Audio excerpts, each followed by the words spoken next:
International social media Patel Prahlad भी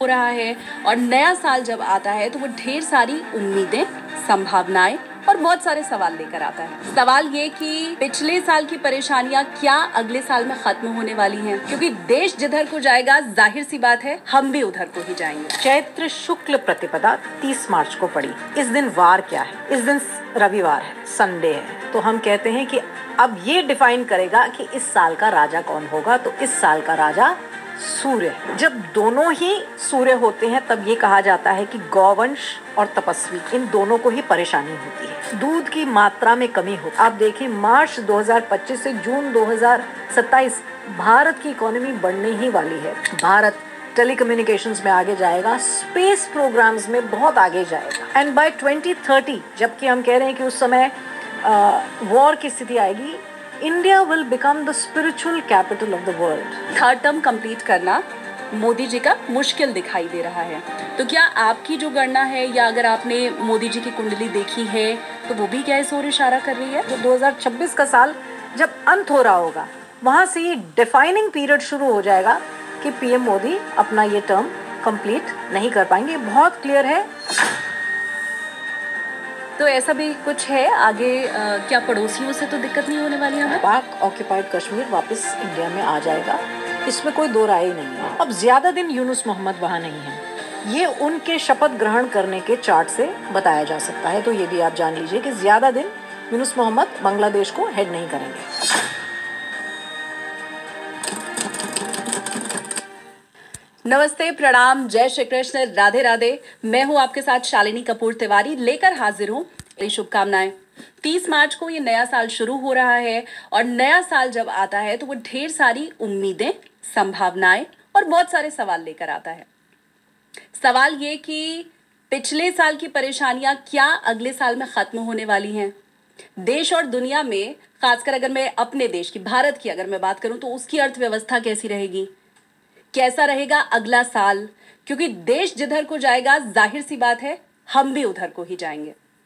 तो इन्हीं सारे सवालों और वो जो आशंकाएं, संभावनाएं हैं, उन्हीं सबको तलाशने के लिए नया साल क्या इंगित कर रहा है, किस ओर इशारा कर रहा है, ये समझने के लिए मेरे साथ आज चिंतामणि एसकेटी में मशहूर एस्ट्रोलॉजर मनीजा आहूजा जी मौजूद हैं। स्वागत करते हैं उनका। बहुत स्वागत है मैम। Thank you. तो नए साल की जब हम बात कर रहे हैं और वो लोग जिन्हें हिंदी नववर्ष के बारे में बहुत नहीं पता है, जब हम सुनते हैं मैम कि न्यू ईयर आने वाला है तो हमें पता होता है कि 31 दिसंबर को रात में 12 बजे अगला साल लग जाएगा, इस समय पटाखे फोड़ने हैं। हिंदी नववर्ष में ऐसा नहीं होता है जी, वो अलग अलग समय पर नया साल आ जाता है। तो ये कैसे होता है, इसे कैसे समझें? देखिए, जो हिंदू नववर्ष है ये चैत्र शुक्ल प्रतिपदा यानी कि चैत्र मास का जो नवरात्रा है, प्रथम नवरात्रा, ये वहाँ से ये नववर्ष को देखा जाता है। नॉर्थ ऑफ इंडिया में हम इसे चैत्र शुक्ल प्रतिपदा से देखते हैं, मगर अगर आप गुजरात जाएंगे तो अमावस, दीपावली की अमावस का जो चार्ट है, अमावस का चार्ट यानी कि अमावस की कंजंक्शन का चार्ट, जब सूर्य चंद्रमा 1 डिग्री पे आते हैं तो उस चार्ट को भी हम remaining part of the year के लिए देखते हैं और कई बार वो सिर्फ दीपावली से दीपावली ही देखा जाता है। मगर जो ज़्यादा प्रचलित है वो चैत्र शुक्ल प्रतिपदा का चार्ट है। अब चैत्र शुक्ल प्रतिपदा जब हम देखते हैं तो इसमें भी हम प्रतिपदा से पहले जो अमावस है उसमें जब सूर्य और चंद्रमा कंजंक्शन पे आते हैं, ये जानिए कि अमावस पे सूर्य और चंद्रमा कंजंक्शन पे यानी कि युति में आते हैं, और जब पूर्णिमा होती है तो 180 डिग्री के डिफरेंस पे आते हैं सूर्य और चंद्रमा। अब जब चैत्र मास की ये अमावस आती है, माने जिसके अगले ही दिन ये पहला नवरात्र शुरू होता है, चैत्र प्रतिपदा से पहले की जो अमावस है वो मीन राशि की अमावस है। और इस चार्ट को अगर हम देखें तो ये 29 मार्च 2025 का चार्ट है, 4:27 ये इसका एग्जैक्ट पॉइंट है। और ये 14 डिग्री 47 मिनट्स का कंजंक्शन है सूर्य और चंद्रमा का उत्तर भाद्रपद नक्षत्र में, जो कि शनि का नक्षत्र है, और ये मीन राशि में ये बन रहा है। अब ये सब देखने के बाद हम देखते हैं लग्न क्या उठा, अब जिस समय ये कंजंक्शन एग्जैक्ट डिग्री और सेकंड्स पे आ रही है, उस समय क्या लग्न उठता है ये देखना जरूरी है। तो उस समय सिंह लग्न उठ रहा है। अब सिंह लग्न अगर उठता है तो ये कंजंक्शन या ये युति जो है ये अष्टम भाव में मीन में आ रही है, क्योंकि सिंह लग्न से सप्तम में कुंभ और अष्टम में मीन राशि पड़ती है। और मीन राशि में ये ग्रह गोचर चल रहा है और ये अमावस यहां आ रही है। तो चैत्र शुक्ल प्रतिपदा का ये चार्ट जो बनता है इसे पूरे साल देखा जाएगा, यानी कि ये पूरे साल में क्या हो रहा है उसे इंगित करता है। अब ये चैत्र शुक्ल प्रतिपदा 2025 से हम चैत्र शुक्ल प्रतिपदा 2026 तक जाएंगे। तो ये एक पूरा जो हम ये जो हॉरोस्कोप बना या ये जो चार्ट बना, इससे हम पूरे साल की घटनाएं, कुछ जेनेरिक घटनाएं देख सकते हैं और इसमें क्लैंस को भी देखा जाता है। जैसे हम कहेंगे कि नट, अब फिल्म स्टार्स को तो नट ही बोला जाएगा, उसको उसी तरीके से देखा जाता है। इसमें अलग अलग क्लैंस को भी देख सकते हैं, क्योंकि ये मेदिनी ज्योतिष का हिस्सा है। इससे आप कहें कि चैत्र शुक्ल प्रतिपदा का जो चार्ट बन रहा है उससे आप व्यक्ति विशेष को जानें, और आप ये कहें अब मेष राशि वालों के लिए ऐसा होगा, तो चैत्र शुक्ल प्रतिपदा वह हॉरोस्कोप नहीं है जिससे हम व्यक्ति विशेष को जानें या जो विभिन्न 12 राशियों के जातक हैं उनकी भविष्यवाणी करें। ये देश के लिए है, क्योंकि ये मेदिनी ज्योतिष का हिस्सा है जिसमें राष्ट्र को देखा जाता है। ग्रहण भी जो है वो इसमें इस मेदिनी ज्योतिष के इसके अंतर्गत हम राष्ट्र को समझते हैं, इससे उस राष्ट्र का कैसा रहेगा। इसलिए चैत्र शुक्ल प्रतिपदा का चार्ट आप कहें हम यूएस के लिए बनाएं, चाहे वहां नवरात्र हो रहा है या नहीं उससे कोई फर्क नहीं, मगर ये जो अमावस है इसके लिए आप यूएस का सीएसपी बना सकते हैं, इंग्लैंड का बना सकते हैं, अनेक कंट्रीज का चैत्र शुक्ल प्रतिपदा चार्ट बना के आप उन राज्यों राष्ट्रों के लिए ये साल कैसा रहेगा आप ये पढ़ सकते हैं और जान सकते हैं। और यही हमारी एक बहुत बड़ी रिसर्च है जो मेरे ज्योतिष गुरु राव सर के साथ हमने बहुत साल इस पे काम किया है। और यहाँ पर ये भी इम्पोर्टेंट है कि अब जैसे हम कहते हैं चैत्र शुक्ल प्रतिपदा का ये चार्ट बन गया, अब किस राशि में बना, क्या लग्न उदय हो रहा है, इसको देखना। फिर इसके साथ उस कंट्री का जो चार्ट है, यानी कि अगर मैंने ये चार्ट देखा सीएसपी, फिर मैं भारत का चार्ट देखूं इसके साथ कि कौन सा लग्न उठ रहा है, वो भारत की कुंडली में कौन सी राशि का था जो उठ रहा है। अब भारत की वृषभ लग्न की कुंडली है और सिंह लग्न का ये सीएसपी है, तो चौथे भाव की राशि उठ रही है, ये देखना पड़ेगा। इससे एक ये एनालिसिस है। अब यहां सिर्फ चैत्र शुक्ल प्रतिपदा का चार्ट नहीं देखते, यहाँ चैत्र शुक्ल प्रतिपदा के सिंह लग्न के इस चार्ट के साथ साथ हम नवांश भी देखते हैं, जो कि कन्या नवांश उठ रहा है और जिसमें 2 मैलेफिक्स मंगल और शनि दशम भाव में आकर बैठ गए हैं। अब ये भी केंद्रों को प्रताड़ित कर रहे हैं अपने इफेक्ट से। तो ये बहुत सारी चीजें, बहुत सारे छोटे छोटे पॉइंट्स इसमें देखे जाते हैं जो ये बताते हैं कि साल कैसा रहेगा। अब प्रतिपदा के दिन, अब अमावस का चार्ट तो 29 मार्च का बन गया। अब प्रतिपदा, चैत्र शुक्ल प्रतिपदा 30 मार्च को पड़ी। इस दिन वार क्या है? इस दिन रविवार है, संडे है। तो हम कहते हैं कि अब ये डिफाइन करेगा कि इस साल का राजा कौन होगा। तो इस साल का राजा सूर्य है। प्रतिपदा के दिन जो वार है उसका जो लॉर्ड है उसको हम साल का राजा बनाते हैं। तो रविवार संडे आएगा 30 मार्च को, चैत्र शुक्ल प्रतिपदा को, पहले नवरात्र को, तो सूर्य राजा बनते हैं। तो अब देखा जाएगा इस चार्ट में सूर्य की क्या स्थिति है। सूर्य लग्नेश होके अष्टम भाव में है, लग्नेश सिंह लग्न है, लग्नेश होके अष्टम भाव में है। तो जो राजा है इस वर्ष का वो प्रताड़ित है, ये जानना पड़ेगा। मुश्किल। और जैसे ही नववर्ष आता है उसके बाद और ग्रहण लग रहा है उसी समय, भारत में विजिबल नहीं है, भारत के लिए तो मुश्किल। ये नववर्ष ग्रहण के साथ आ रहा है। ठीक है ना? हाँ। ये एक पार्शियल सोलर इक्लिप्स है। ये भारत में विजिबल नहीं है मगर अमेरिका में विजिबल है, नॉर्थ एंड साउथ अमेरिका में विजिबल है, वेस्ट अफ्रीका में विजिबल है, यूरोप में विजिबल है। और एक और मैं यहाँ पे इंपॉर्टेंट पॉइंट बोलूँगी कि 14 मार्च को अगर हम देखें तो 14 मार्च को भी एक absolute lunar Eclipse, the blood moon जिसे हम कहते हैं, 2025 का, मगर वो पिछले साल का, क्योंकि चैत्र शुक्ल प्रतिपदा से हम साल शुरू करते हैं। मगर वो लूनर इक्लिप्स भी भारत में विजिबल नहीं है, चंद्र ग्रहण, मगर यूएस में विजिबल है, साउथ एंड नॉर्थ आर्कटिक में विजिबल है। तो ये अक्सर सोलर एंड लूनर इक्लिप्सेस क्लोज आते हैं, मगर ये एक बहुत बड़ी रिसर्च है कि जब 14 दिन के अंदर ये दोनों आते हैं तब बहुत ज़्यादा परेशानी होती है। ये अभी थोड़ा सा ब्रॉडन्ड है, US से इंडिया में तकलीफ होगी, it's close to 15, but yes, this is a point that I wanted to make research कि राजा की क्या स्थिति है इस चार्ट में हम समझें। सूर्य राजा है, लग्नेश होके अष्टम भाव में बैठे हैं, बहुत सारे और ग्रहों के अष्टम भाव में अच्छा नहीं, तो इसमें सिंह लग्न की ये कुंडली है, और अष्टम में सूर्य चंद्रमा तो है ही, क्योंकि अमावस की ये युति बन रही है। वक्री शुक्र, वक्री बुध, राहु केतु के अक्ष में ये आ रहा है। ये राजा राहु केतु के अक्ष में बैठा है, तो आप समझ सकते हैं कि ये बहुत सी परेशानियों को यहाँ दो ग्रहण के बीच में तो परेशानी होगी, अमेरिका और इंडिया। अब हम देखते हैं कि मंत्री, अब एक्चुअली देखा जाए ये पूरा एक कैबिनेट है जो बनता है जब एक साल आता है। चैत्र शुक्ल प्रतिपदा का हम चार्ट बनाते हैं तो पंचांग जैसे बनता है, तो हम एक पूरा कैबिनेट होता है, जैसे पॉलिटिकल पार्टी या सेंट्रल गवर्नमेंट का कैबिनेट होता है, तो पूरे साल का एक कैबिनेट है मिनिस्टर्स का।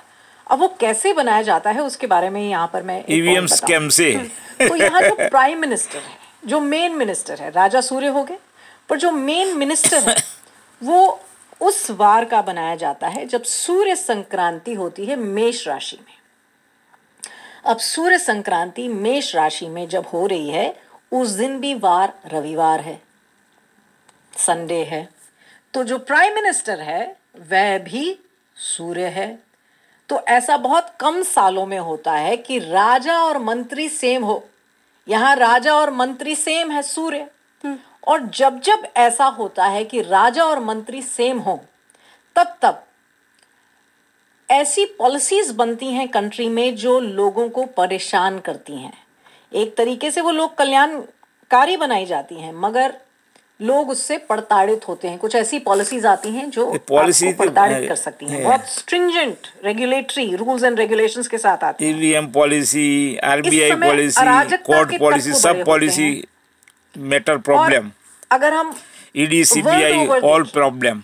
तो थोड़ी सी प्रोवोकेशन पे हिंसात्मक घटनाएं घटने लगती हैं, थोड़ी सी प्रोवोकेशन पे, यानी कि आप उसे रोड रेज भी समझ सकते हैं। जो हम कहें कि लोकली अगर हम देखें तो रोड रेज के इंसिडेंट्स बढ़ जाते हैं जब ऐसा होता है।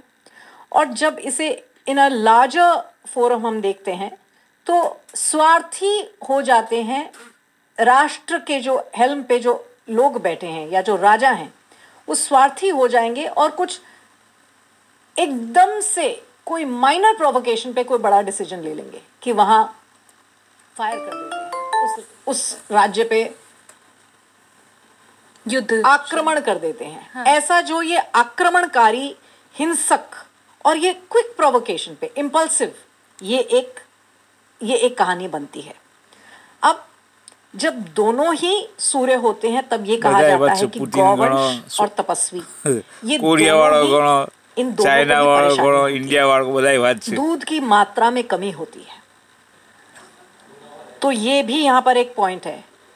अग्निकांड बढ़ते हैं, ये तो बढ़ गए अग्निकांड तो। चोरियां, स्मगलिंग, इन चीजों में इन ऐसे लोगों का प्रभुत्व बढ़ता है। ईवीएम स्कैम बड़ी चोरी है, ये इंसिडेंट्स बढ़ते हैं। क्रोध, हिंसा, जैसा कि मैंने बताया, वो बढ़ी हुई है। इसका मतलब एक उत्तेजक समाज की स्थिति इस साल में उत्पन्न होगी। सब ओपन हो जाएगा तो तूफान हो जाएगा, और प्रजा भी ऐसी ही बनेगी कि उत्तेजना बढ़ जाएगी प्रजा में। जब ये दोनों राजा और मंत्री होते हैं तो ये भी ध्यान रखिए कि सूर्य में अग्नि तत्व है। अग्नि तत्व जो है वह अलगाव का कारण बनता है। अलगाव, तो आप ये समझें कि इसमें मैं किसी व्यक्ति विशेष के बारे में नहीं बात कर रही हूँ, मगर एज अ जनरल ट्रेंड आप कहें कि बहुत ज्यादा माधुर्य होगा रिश्तों में, वो नहीं आएगा, क्योंकि सूर्य अलगाव का कारक है। तो इसमें कई बार ऐसा भी होता है कि मतलब जो है कि लेट्स लिव इन सेपरेशन वाली जो स्टोरी होती है कि अब नहीं बन रही, मतलब जो बॉन्डेज है ना, जो ग्लू है जो रिश्तों को जोड़ती है, उसमें कमी आ जाएगी, क्योंकि सूर्य अलगाव का कारक है और उसकी ही शक्ति एनवलोप करती है। हिंदू मुस्लिम करेगा तो ऐसा होगा, एक एक तो जैसे इंडिया में फायर हो जाएगा सब। कि एक है स्थान भैरव, है ना, स्थान भैरव की अपनी एक महत्ता है। तो अब उस राष्ट्र की इस साल के लिए ये एक अग्नि प्रधान वो है, ऊर्जा है। तो वह अब हर एक इंसान की अपनी कुंडली है, मगर एक एज अ जनरल पॉइंट ये अलगावकारी है, तो सेपरेशन का पॉइंट बढ़ाता है, नफरत वाले तो वो करेंगे, वो करता है। तो ये बात ऐसी है कि सबको ध्यान रखना चाहिए कि ऐसा तो है ही, सो थोड़ा ज्यादा केयरफुल होना चाहिए। ये भी एक पॉइंट है। केयरफुल के वक्त बोर्ड का जो डिसीजन है तो वापस लेना चाहिए। आपने जो बताया, एक तो मैं शांति रखने के लिए जनरल अगर बोलूं, जो मेरा फायर तो होने वाला है, एक के ऊपर ही इतना भार डाल दिया है, आपने उसको ही प्राइम मिनिस्टर बना दिया और मेन मंत्री भी आपने उसको ही बना दिया, तो बेचारा क्या क्या काम करेगा। तो बड़ा बिजी हो गए हैं सूर्यदेव।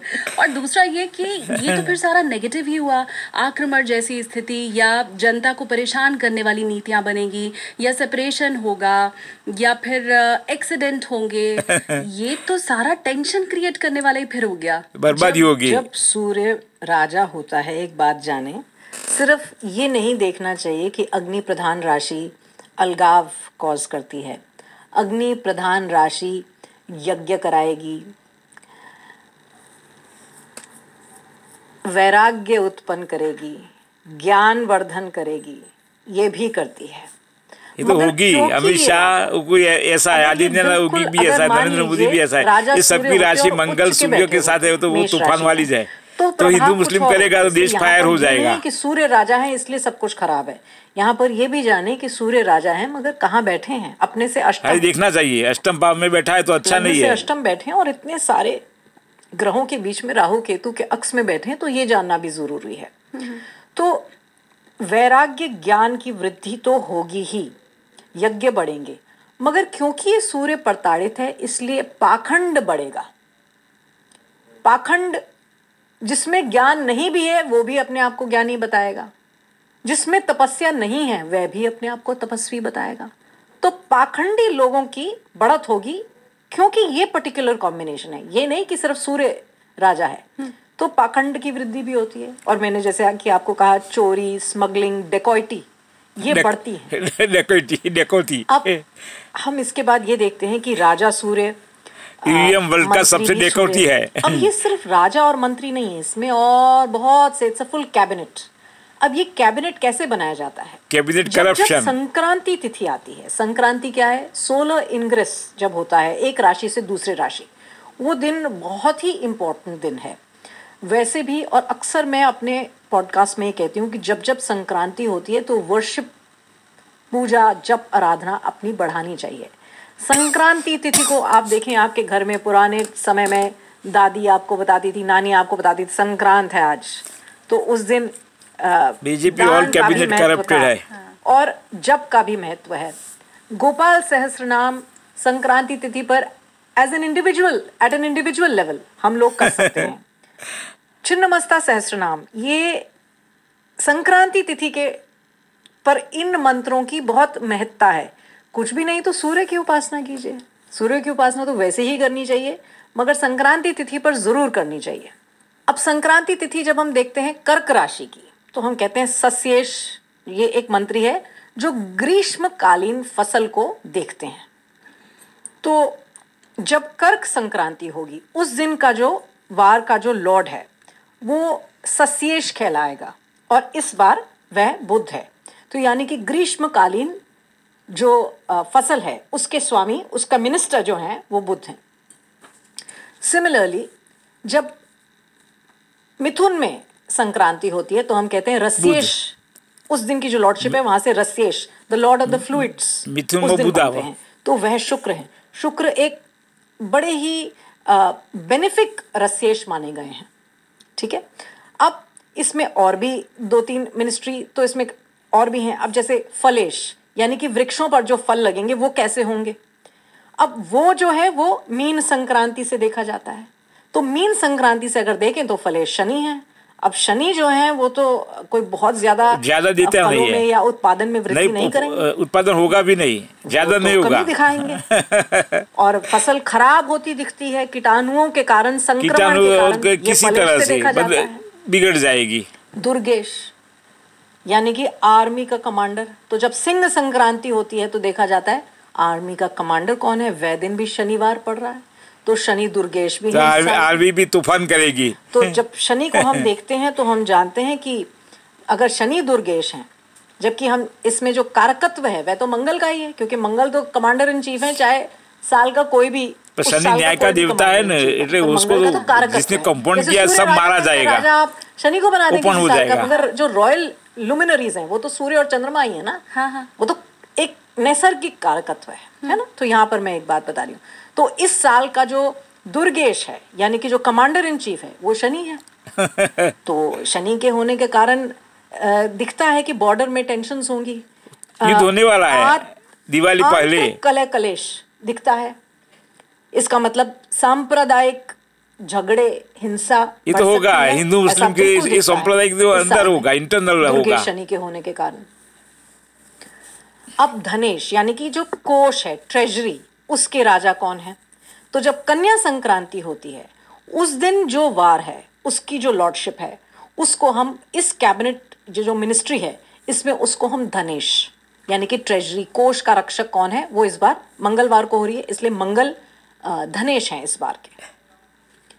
अब मंगल अपने धन की रक्षा अच्छी करेंगे, मंगल मिलिट्री, वैसे ही कमांडर हैं, मिलिट्री तो पावर। ये मैं अक्सर कहती हूँ कि आप देखेंगे इंडिया अभी 5th लार्जेस्ट इकोनॉमी है, and before June 27 and around that time India will soon become the 3rd largest economy.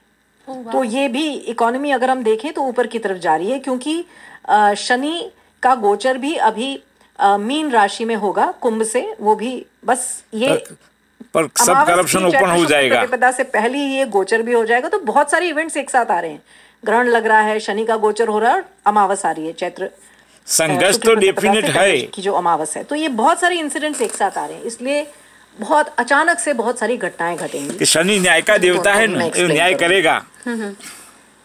तो इस तरह से हमें ये जो नया साल शुरू हो रहा है ये बड़ा इंटरेस्टिंग भी था और बहुत शानदार तरीके से आपने बताया भी, संघर्ष से आगे जाएगा। मिनिस्टर भी जान चुके हैं, तो पहले तो वो स्कैम वाले निकल जाएंगे, मंत्री कौन है, मोदी, शाह, आदित्यनाथ, योगी। एक सवाल मेरे मन में ये आया कि क्या फिर कन्या राशि कोर्ट, ईडी, सीबीआई, तो वहां राज्य को सब ओपन हो जाएगा, सब कंपाउंड निकल जाएगा कोर्ट के। इसको कैसे देखते हैं कि हमने ये साल की शुरुआत में ही चेक कर लिया कि कन्या संक्रांति का कौन सा वार है।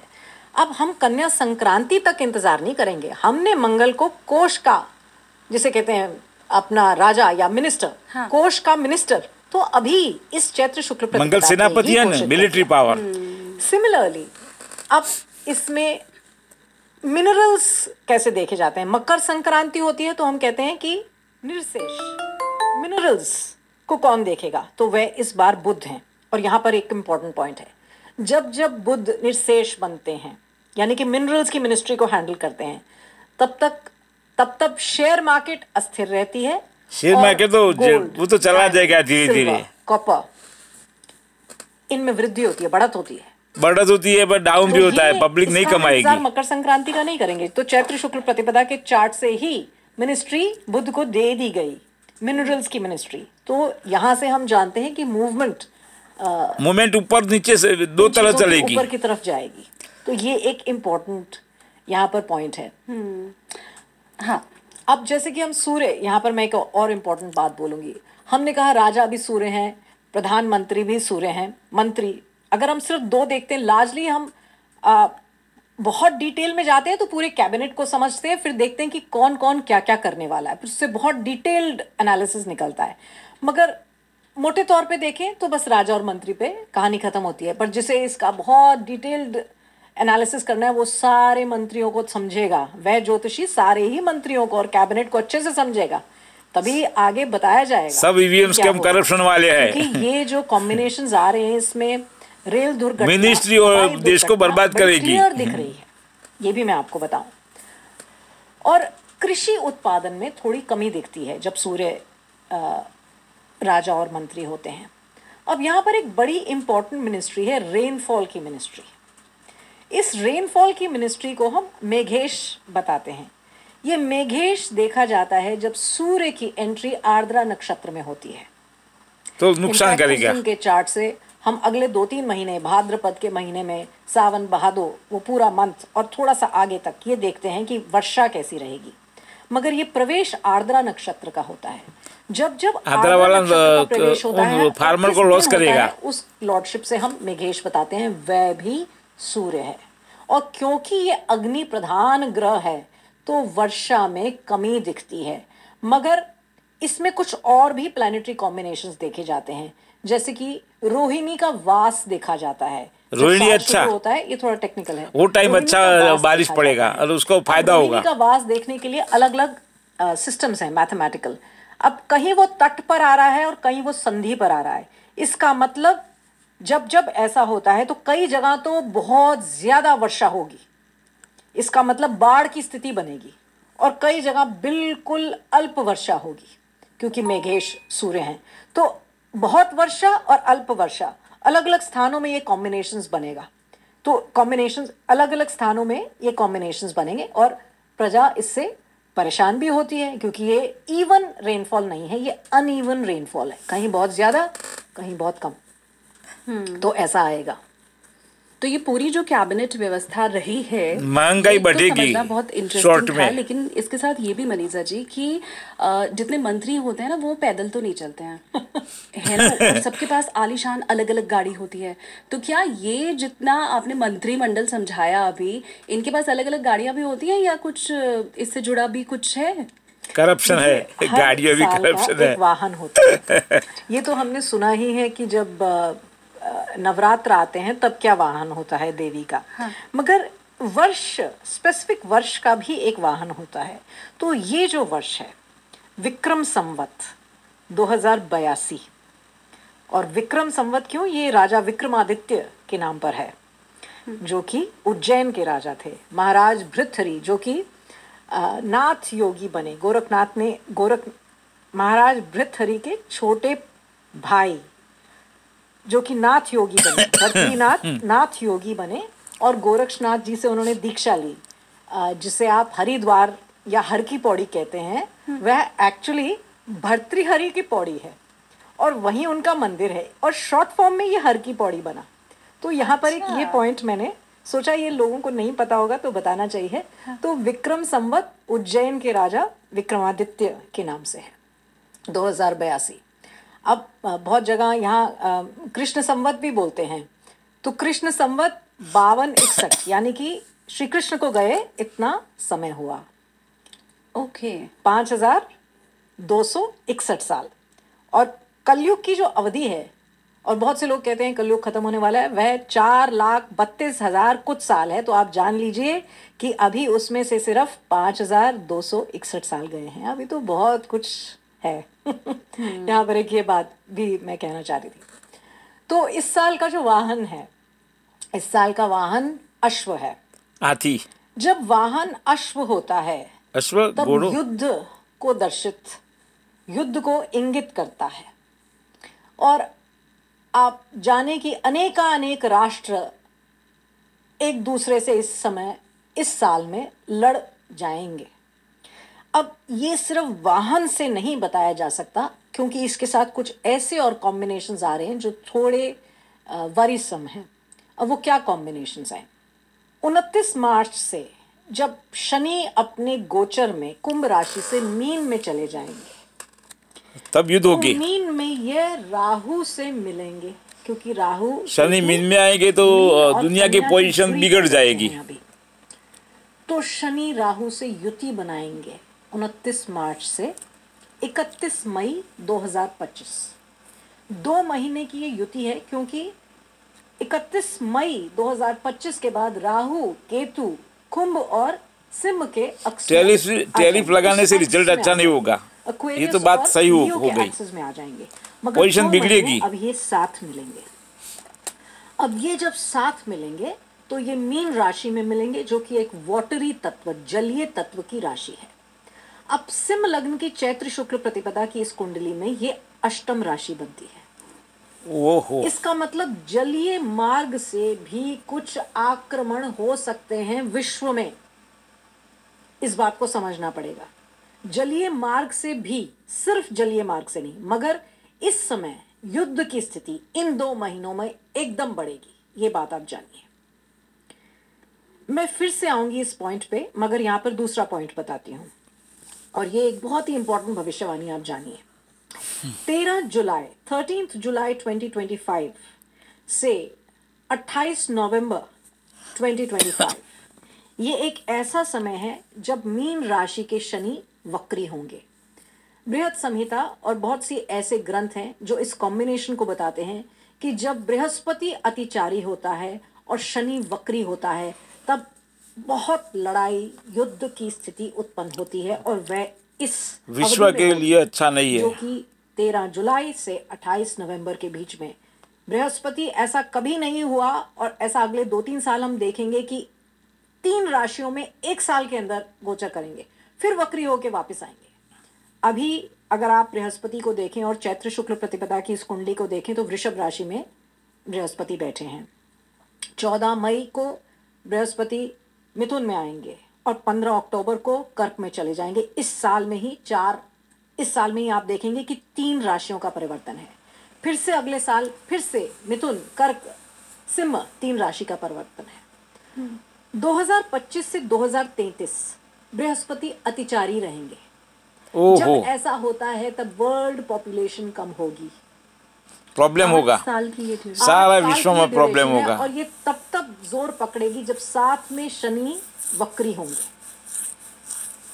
और मंगल और राहु किन्हीं अनेक कॉम्बिनेशंस में या तो कंजंक्ट करेंगे शनि को या दृष्ट करेंगे।